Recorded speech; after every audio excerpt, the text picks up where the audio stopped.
rero iyo dusenga umukristo adasenga Imana irabura uburyo bwo kukwekipa no kuguha izo nkomezi.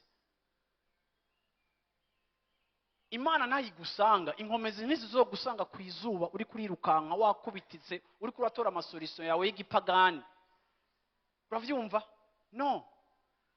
Ariko kandi muri ubu busabane bwawe n'Imana no kuba imbere y'Imana no kuba mu nyonga y'Imana, n'Imana izikagusanga n'igihe itarakwishura ku bibazo biguhagaze imbere ikaguha inkomezi zo kubicamwo, ukumva ntibiguteye guhungabana, ariko ukumva uraremye utazi igituma uremye. Rimwe ukibaza utegaje nasaze ndashobora kurema kandi ibintu bimeze gutya, ama échéance ari imbere yanje, amatariki nayahawe, convocation narazihawe, ibiki iki kintu cananiye, ariko ukumva hariho kuzigama kw'Imana, ukumva hariho conviction ufise.